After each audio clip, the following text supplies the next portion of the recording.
بسم اللہ الرحمن الرحیم۔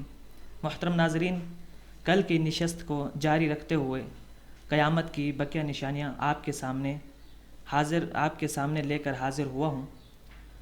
اللہ سبحانہ و تعالیٰ نے ہمیں دنیا کے اندر بھیجا ہے، اور جس طرح کہ پچھلی نشست میں بتایا جا چکا ہے کہ اللہ سبحانہ و تعالیٰ نے ہمیں کائنات کے اندر بھیجا ہے تو ایک مقصد کے تحت بھیجا ہے، بغیر کسی وجہ کے نہیں بھیجا۔ اب اللہ سبحانہ و تعالیٰ نے ہمیں قیامت سے پہلے ایک موقع دیا ہے۔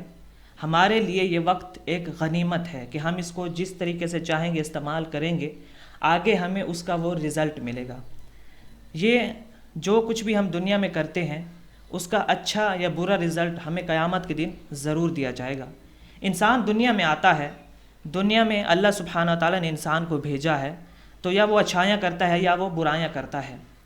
تو یا انسان اس دنیا کے لیے، آخرت کے لیے اس دنیا میں اپنے لیے اچھا بوتا ہے یا اپنے لیے وہ برا کرتا ہے۔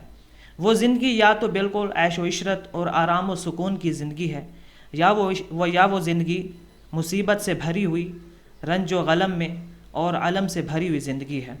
اللہ سبحانہ و تعالیٰ ارشاد فرماتے ہیں کل نفس ذائقۃ الموت، کہ ہر نفس نے موت کا ذائقہ چکھنا ہے۔ موت ایک ایسی چیز ہے کہ جس سے کوئی بھی انکار نہیں کرتا، یہاں تک کہ وہ لوگ جو اللہ کے منکر ہیں، اللہ کے انکاری ہیں، وہ بھی موت سے انکاری نہیں ہے۔ وہ بھی مانتے ہیں کہ موت آنی ہے، اور موت سے کوئی بندہ نہ کبھی بچا ہے نہ کبھی بچے گا، تو موت تو ہر کسی کو آنی ہے۔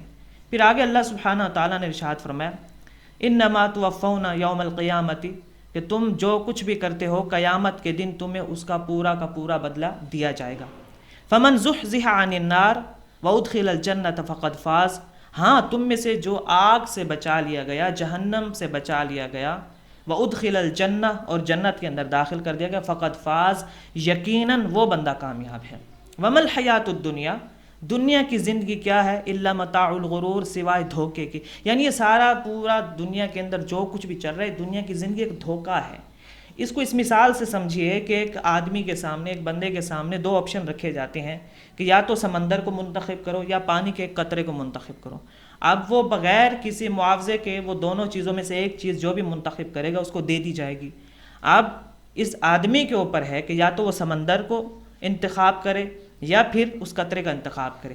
جو قطرے کا انتخاب کرتا ہے وہ بے وقوف ہے، کیوں؟ سمندر کے مقابلے میں پانی کے قطرے کی کوئی حیثیت نہیں ہے۔ اسی طریقے سے ہم 50-60 سالہ زندگی گزارنے کے لیے اپنی آخرت کو داؤ پہ لگا دیتے ہیں، اور حالانکہ اللہ کے نبی صلی اللہ علیہ وسلم نے اس قیامت سے پہلے اس کی تیاری کا حکم دیا ہے، اور قیامت سے پہلے جو اس کی نشانیاں بتائی گئیں وہ اس لیے بتائی گئیں کہ مومنین کا ایمان پختہ ہو جائے، اور جو نہیں مانتے ان کے سامنے جب یہ نشانیاں بتائی جائیں گی اور وہ پوری ہوتی ہوئی دیکھیں گے تو کم از کم وہ بھی یوم آخرت پر ایمان رکھیں گے۔ یہ بھی قیامت کی نشانیوں میں سے ہے۔ صحیح بخاری کے اندر حدیث ہے، اللہ کے رسول صلی اللہ علیہ وسلم نے ارشاد فرمایا کہ علم کم ہو جائے گا، جہالت ظاہر ہو جائے گی، فرمایا کہ زنا بکثرت ہو جائے گا، عورتوں کی تعداد کثیر ہو جائے گی، اور مرد بہت کم ہو جائیں گے۔ فرمایا کہ حتیٰ کہ ایک مرد 50 عورتوں کی نگرانی کرنے والا ہوگا، یہاں تک عورتوں کی تعداد پھیل جائے گی۔ اور یہ نشانی تقریباً پوری ہو چکی ہے۔ پوری دنیا میں دیکھیں اس وقت مردوں کے مقابلے میں عورتوں کی تعداد، لڑکیوں کی تعداد کئی گنا زیادہ ہے۔ اسی طریقے سے صحیح بخاری کے اندر ایک دوسری حدیث ہے، اللہ کے رسول صلی اللہ علیہ وسلم ارشاد فرماتے ہیں کہ اللہ سبحانہ و تعالیٰ علم کو ایسے ہی نہیں بندوں سے چھین لے گا، بلکہ اللہ سبحانہ و تعالیٰ علماء کو موت دے کر علم کو اوپر اٹھا لے گا۔ فرمایا کہ جب کوئی عالم باقی نہیں رہے گا تو فرمایا کہ اس کے بعد جاہل لوگ بچ جائیں گے اور لوگ ان کو اپنا سردار بنا لیں گے۔ پھر اللہ کے نبی صلی اللہ علیہ وسلم نے فرمایا کہ لوگ ان جاہلوں سے سوال کریں گے، وہ بغیر علم کے ان کو جواب دیں گے، خود بھی گمراہ ہوں گے، ان کو لوگوں کو بھی گمراہ کریں گے۔ اور یہ نشانی بھی تقریباً پوری ہو چکی ہے کہ آج لوگوں نے جاہلوں کو اپنا پیر، اپنا مرشد، اپنا رہنما، اپنا ہادی بنایا ہوا ہے، اپنا لیڈر بنایا ہوا ہے، خود بھی گمراہ ہو رہے ہیں، دوسروں کو بھی گمراہ کر رہے ہیں، اور اپنی منمانی جس طریقے سے چاہتے ہیں دین کی تعویل کر کے لوگوں کے سامنے پیش کرتے ہیں، جس کا نتیجہ آج لوگوں کے سامنے ہے کہ یہ امت دن بدن ٹکڑوں میں بٹتی جا رہی ہے۔ اسی طریقے سے اللہ کے نبی صلی اللہ علیہ وسلم نے ارشاد فرمایا کہ قیامت کی علامات میں سے یہ بھی ہے کہ ایک آدمی قبر کے پاس سے گزرے گا تو وہ تمنا کرے گا کہ کاش اس قبر کے اندر میں ہوتا، یعنی وہ دنیا سے اتنا تنگ آ چکا ہوتا کہ وہ تمنا کرے گا کہ کاش اس قبر میں جو بندہ لیٹا ہوا ہے اس کی جگہ میں پہلے مر چکا ہوتا۔ حالانکہ اللہ کے نبی صلی اللہ علیہ وسلم نے موت کی تمنا کرنے سے منع کر دیا ہے۔ خودکشی تو دور کی بات ہے، خودکشی تو اسلام کے اندر حرام ہے، اور اللہ سبحانہ و تعالیٰ نے ارشاد فرمایا وَلَا تَقْتُلُوا أَنفُسَكُمْ، اپنے آپ کو قتل مت کرو۔ پھر اللہ سبحانہ و تعالیٰ نے دوسری جگہ پر ارشاد فرمایا وَلَا تُلْقُوا بِأَيْدِيكُمْ إِلَى التَّهْلُكَةِ، اپنے ہاتھوں اپنے آپ کو تکلیف مت دو۔ اسی طریقے سے قیامت کی نشانیوں میں سے ایک نشانی یہ بھی ہے کہ دریائے فرات سے ایک سونے کا پہاڑ ظاہر ہوگا۔ صحیح بخاری کی حدیث ہے، اللہ کے رسول صلی اللہ علیہ وسلم ارشاد فرماتے ہیں کہ قیامت اس وقت تک قائم نہ ہوگی جب تک کہ دریائے فرات سے ایک سونے کا پہاڑ ظاہر نہ ہو۔ فرمایا کہ 100 میں سے 99 آدمی مارے جائیں گے، اور ہر بندہ یہ سوچے گا کہ شاید میں بچ جاؤں اور اکیلے اس سونے کے پہاڑ کا مالک بن جاؤں۔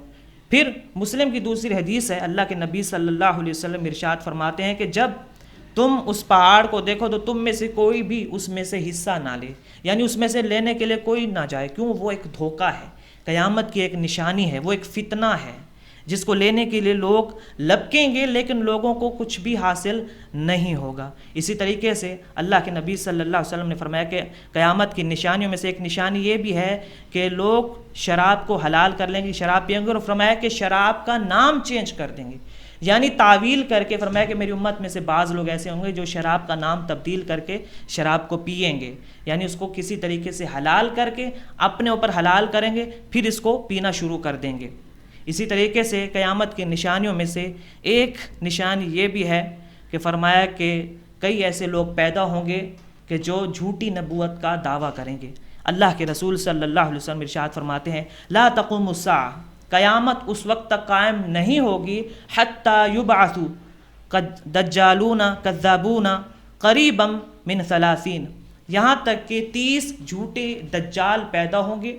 فرمایا کہ وہ دعویٰ کریں گے انہم کلہم یزعم انہ رسول اللہ، ہر بندہ، ہر جھوٹا وہ جو مدعی نبوت پیدا ہوگا، 30 دجال جھوٹے پیدا ہوں گے، ان میں سے ہر ایک کلہم، ان میں سے ہر بندہ یہ دعویٰ کرے گا کہ میں اللہ کا رسول ہوں، انہ رسول اللہ، کہیں گے کہ ہم اللہ کے رسول ہیں، ہم اللہ کے نبی ہیں۔ اور ایسا نبی کریم صلی اللہ علیہ وسلم کے اپنے دور سے ہی شروع ہو چکا تھا، جس طرح نبی کریم صلی اللہ علیہ وسلم کے دور کے اندر مسیلمہ کذاب نے، اور مسیلمہ کذاب بعد میں ابو بکر صدیق رضی اللہ عنہ کی خلافت میں صحابہ کے ہاتھوں قتل کیا گیا تھا۔ اسی طریقے سے اسود انسی، طلحہ اسدی، اس نے بھی نبوت کا دعویٰ کیا تھا۔ یہ اور بات ہے کہ طلحہ اسدی نے توبہ کر لی تھی۔ اسی طریقے سے غلام احمد قادیانی بر صغیر کے اندر جس نے نبوت کا دعویٰ کیا اور انگریزوں کا ایجنٹ تھا، حالانکہ اللہ کے نبی صلی اللہ علیہ وسلم کے بعد کسی نبی نے نہیں آنا، اور اللہ تعالیٰ قرآن مجید کے اندر ارشاد فرماتے ہیں ما کان محمد ابا احد من رجالکم ولکن رسول اللہ وخاتم النبیین،